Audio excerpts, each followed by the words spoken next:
বাংলা গানের জনপ্রিয় শিল্পী আসিফ আকবরের ঘরে বলছে উৎসবের আমেজ। ৩ বছর আগে বড় ছেলের বিয়ের পর এবার ছোট ছেলে শাফায়াত আসিফ রুদ্র বিবাহ বন্ধনে আবদ্ধ হয়েছেন।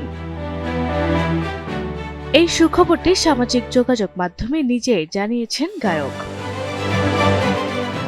মঙ্গলবার 23শে ডিসেম্বর সামাজিক যোগাযোগ মাধ্যম নিজের ভেরিফাইড ফেসবুক পেজে ছেলের বিয়ের ছবি শেয়ার করে আসিফ আকবর লিখেন, আমাদের ছোট ছেলে শাফায়াত আসিফ রুদ্র আজ বিবাহ বন্ধনে আবদ্ধ হয়েছেন। জনাব বাদল শাহরিয়ারের মেয়ে লামিয়া তানজিম শ্রেয়সী এখন আমাদের বৌমা। এবার আত্মীয়তা ব্রাহ্মণবাড়িয়ায়।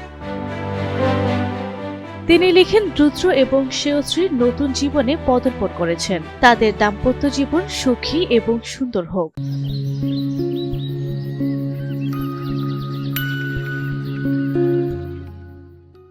আপনাদের কাছে আমার ছেলে এবং বৌমার জন্য দোয়া চাই।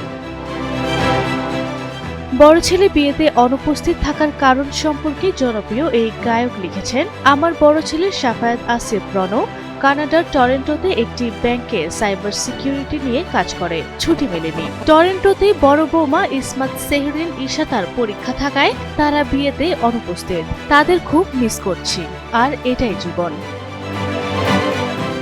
সবশেষ সবার উদ্দেশ্যে ভালোবাসা জানিয়ে আসিফ লেখেন, সবাই ভালো থাকুন, সুস্থ থাকুন, সুন্দর থাকুন, ভালোবাসা অবিরাম।